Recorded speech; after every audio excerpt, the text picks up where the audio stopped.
नमस्कार मित्रों, PS लाल ज्योतिष चैनल में आप सबों का हृदय के गहराई से बहुत बहुत स्वागत है, अभिनंदन है। और सर्वप्रथम आप सभी को नव वर्ष की शुभकामनाएं। नव वर्ष मंगलमय हो। और आज चर्चा करेंगे मेष राशि के जातक के जीवन के संदर्भ में। जैसा कि आप भी जानते हैं कि गोचर में जब ग्रह का परिवर्तन होता है तो इसका असर जीव के जीवन में पड़ता ही पड़ता है। तो मेष राशि के जातक के जीवन में इस परिवर्तनशील गोचर का क्या प्रभाव पड़ेगा, इसकी मैं चर्चा करूंगा। और इसी कड़ी में जानेंगे कि आपका स्वास्थ्य, आपका शिक्षा, प्रेम, प्यार, भाग्य, दाम्पत्य जीवन, सुख, इन तमाम विषयों पर बिंदुवार चर्चा करेंगे। क्योंकि जब ग्रह का गोचर होता है तो इसके प्रभाव से कोई बच नहीं सकता है। गोचर का प्रभाव व्यक्ति के जीवन पर पड़ता ही पड़ता है, वो चाहे नेगेटिव हो या पॉजिटिव हो, लेकिन उसका असर जीव के जीवन में पड़ता ही पड़ता है। चलिए जानते हैं कि मेष राशि वाला आपके जीवन में करियर की बात करता हूं तो मेष लग्न के अनुसार करियर का जो मालिक बन रहे हैं, तो सर्वप्रथम ये जाने कि मेष राशि के जो जातक है वो 2025 में आपके ग्रह गोचर की स्थिति कुछ इस प्रकार बनती है। आपके द्वितीय भाव में गुरुदेव विराजमान है, चतुर्थ भाव में मंगल देव विराजमान है, पंचम भाव में केतु देव है, अष्टम भाव में वृश्चिक का बुध देव है, नवम भाव भाग्य भाव में सूर्य देव उपस्थित है, दसम भाव में चंद्रमा देव है और एकादश भाव में शुक्र देव सौराशी होकर शनि देव विराजमान है और द्वादश भाव में राहु देव विराजमान है। यह मेष राशि वाले जातक का जनवरी माह 2025 में गोचर की ये स्थिति है। अब चलिए जानते हैं कि इस माह आपका कैरियर कैसा रहने वाला है। तो मेष लग्न के अनुसार कैरियर का जो स्वामी बन रहे हैं वो शनि देव है, चूंकि दसम भाव और एकादश भाव का मालिक शनि देव है, जो कि शनिदेव स्वयं स्वगृह होकर एकादश भाव में विराजमान है। तो शनिदेव बन रहे हैं और शनिदेव कर्म दाता होते हैं, कर्म फल का मालिक होते हैं। शनिदेव कैरियर के स्वामी होकर आपके लाभ भाव में बैठे हुए हैं, वो भी शुक्र देव के साथ। शनि पर शुक्र देव का युक्ति संबंध अति उत्तम रहता है। कैरियर के दृष्टिकोण से तो ये वक्त तो आपका बहुत अच्छा है। यदि आप लोहे से, मेटल से, एल्युमिनियम से, तेल, स्पॉट पार्ट्स, माइंस जैसे कार्यों से यदि आप जुड़े हैं तो ये आपके लिए बेहतर परिणाम मिलेगा। जो लोग आर्ट, कॉस्मेटिक, ग्लेवर या अस्पताल विभाग से जुड़े हैं वो जनवरी के शुरुआत का जो वक्त रहेगा वो आपके लिए बेहतर रहेगा, अच्छा रहेगा। जातक के मान सम्मान जो है वो मंगल के पास है। अब जानते हैं कि मंगल देव 20 अक्टूबर 2024 को ही नीच हो गए थे और जो कि 21 जनवरी 2025 तक ये नीच रहेंगे। अर्थात जातक को अपने मान सम्मान को लेकर संघर्ष करना ही पड़ेगा। जीवन में आपको कहीं न कहीं समझौता करके चलना पड़ेगा, समझौता करना ही पड़ेगा। और चूँकि आपके जो विपक्षी हैं, आपके जो गुप्त दुश्मन हैं, वो आपको हमेशा नीचे दिखाने के लिए प्रयासरत रहेंगे, अवसर को ढूंढेंगे। इस वक्त आपको नीचा दिखाने का प्रयास किया जाएगा, इसलिए आप विशेष सावधान रहे। आस्तीन के सांप से सांप को पहचाने। अवेयरनेस में चलना होगा आपको, पूर्णतः होश में। विशेषकर जनवरी माह में क्रोध पर नियंत्रण रखेंगे, क्योंकि इस कालखंड में क्रोध आवेश अवश्य आएगा। जल्दीबाजी में आवेश में आकर किसी कार्य का निर्णय नहीं लेंगे। आवेश में आप कोई भी निर्णय ना ले तो आपके लिए बेहतर रहेगा। और धैर्य बनाकर रखें, धैर्यपूर्वक आगे बढ़े। इस कालखंड में मंगल से संदर्भित वस्तुओं का आप दान करें और हनुमान जी के शरण में रहे, हनुमान जी का ध्यान करें तो बेहतर रहेगा। अब पॉइंट नंबर 2 की मैंने चर्चा किया। अब पॉइंट नंबर 3 का चर्चा कर रहा हूँ, धन को लेकर। धन को लेकर मेष राशि के जातक के धन भाव में बृहस्पति देव विराजमान है। धन का स्वामी शुक्र देव है और बृहस्पति देव वहां विराजमान है, जो कि 28 जनवरी 2025 तक आपके लाभ भाव में विराजमान रहेंगे। अर्थात धन लाभ के शुक्र देव की विशेष कृपा रहेगी। धन लाभ के क्षेत्र में शुक्र देव का विशेष कृपा बनी हुई है और इस दौरान आप विशेष लाभ भी प्राप्त अवश्य करेंगे।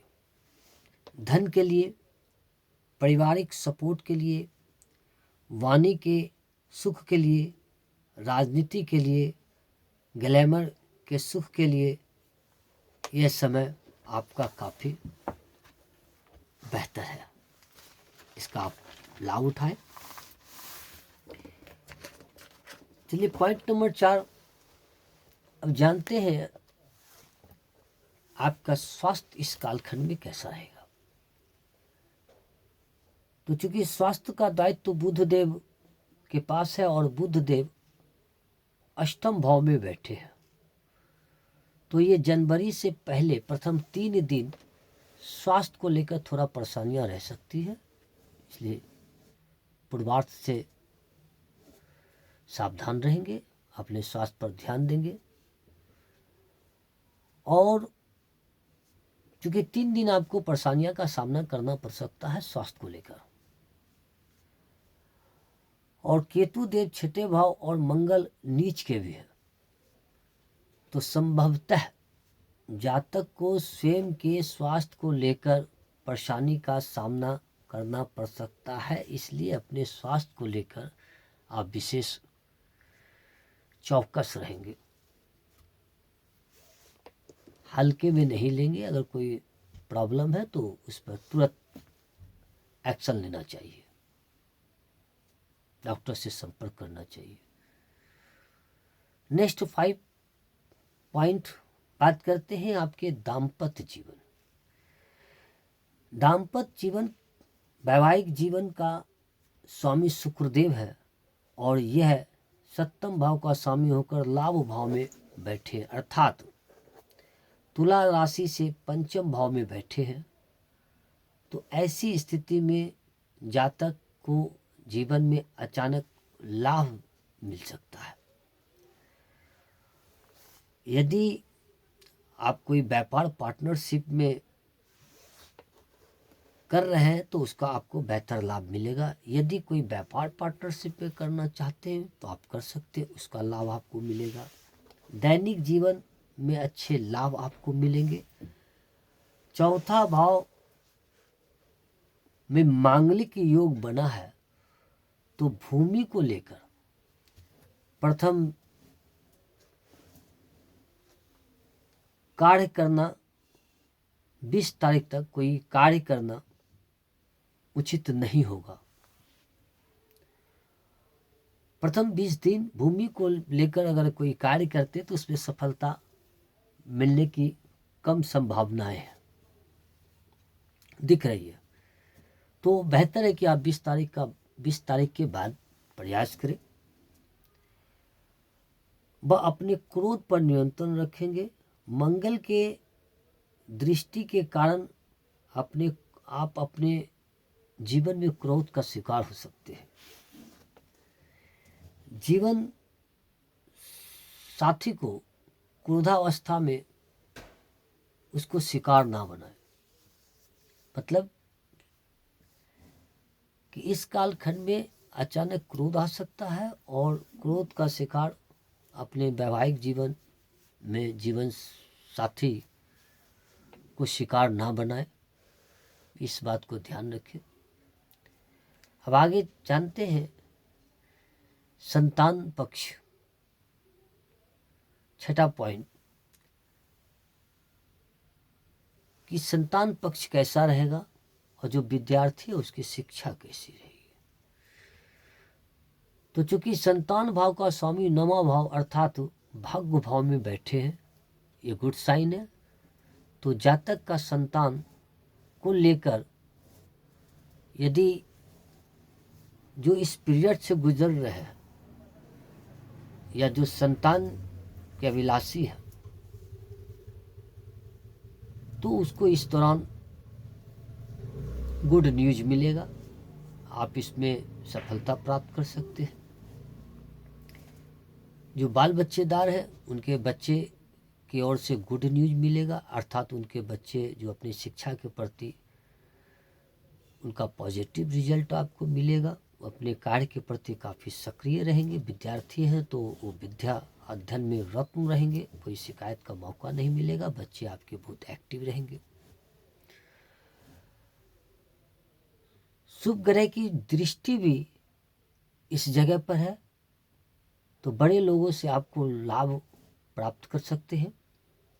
विद्यार्थियों के लिए भी अति उत्तम है। मैंने पूर्वार्ध में कहा कि इस दौरान जो विद्यार्थी है वो एक्टिव रहेंगे और शिक्षा में नए नए शोध करेंगे। कोई सब्जेक्ट का परिवर्तन करना चाहते हैं तो आप परिवर्तन कर सकते हैं, और कहीं एडमिशन लेना चाहते हैं तो आप एडमिशन ले सकते हैं। कुल मिलाकर विद्यार्थी के लिए बहुत एक बेहतर पीरियड दिख रहा है। बस आपको इसके प्रति प्रयास करने की आवश्यकता है। अब जानते हैं इन्हें विद्यार्थी को लाभ मिलना ही मिलना है। अब जानते हैं कि गुरु द्वितीय भाव में बैठे, यदि परिवार में यदि धार्मिक प्रयोजन करना चाहते हैं तो इस टाइम अच्छा रहेगा। इसके अलावा भाग्य की उन्नति भी होगी। प्रथम 14 दिन सूर्य देव बैठे हैं भाग्य के घर में। उसके बाद सूर्य देव चले जाएंगे कैरियर भाव में, अर्थात 10वें भाव में।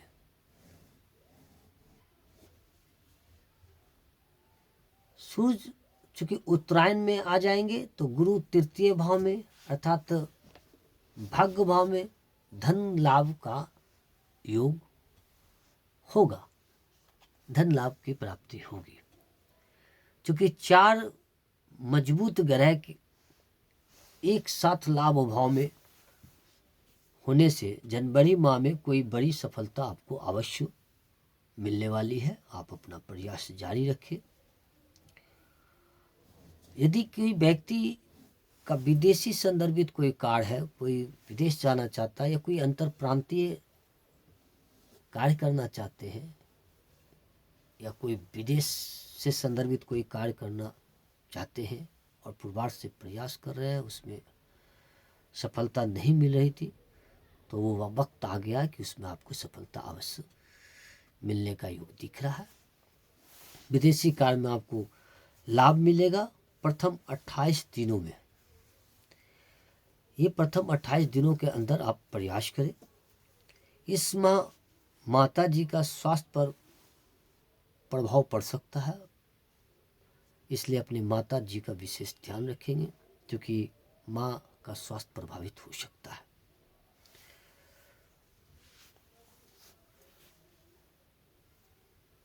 चार तारीख से 14 जनवरी तक आपका जीवन आसान रहेगा और 25 जनवरी के बाद भी आपको अपने जीवन में लाभ प्राप्त होगा। यह ओवरऑल आपके जीवन से संदर्भित जो महत्वपूर्ण चर्चाएं थी वो आपके समक्ष हमने रखा। मेष राशि वाले जातक को जनवरी माह में विशेषकर कोई भी काम करेंगे तो शांत भाव से करेंगे, और जो व्यक्ति अपने कुंडली का एनालिसिस कराना चाहते हैं, विश्लेषण कराना चाहते हैं, या जिनके पास डेट ऑफ बर्थ टाइम नहीं है, तो ऐसे व्यक्ति अपने जीवन से संदर्भित सवालों को जानना चाहते हैं तो अपने हस्त रेखा ज्ञान के द्वारा भी आप स्वयं के जीवन के विषय में समझ सकते हैं। और ऑनलाइन भी मैं सेवा देता हूँ, बशर्ते सेवा शुल्क लागू है। तो अगर जो व्यक्ति अपने कुंडली का विश्लेषण कराना चाहते हैं या स्वयं के हस्तरेखा द्वारा अपने फ्यूचर के विषय में, भविष्य के विषय में जानना चाहते हैं तो आप संपर्क कर सकते हैं। वीडियो के डिस्क्रिप्शन में हमारा नंबर दिया है, और इसी के साथ मैं आपसे आज्ञा चाहता हूँ। और जो लोग एक महत्वपूर्ण सूचनाएं, यदि जो लोग नए जुड़े हैं तो वो सब्सक्राइब कर ले और मित्रों के साथ शेयर करना ना भूले।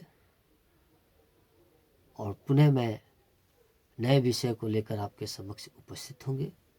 वीडियो देखने के लिए बहुत बहुत धन्यवाद।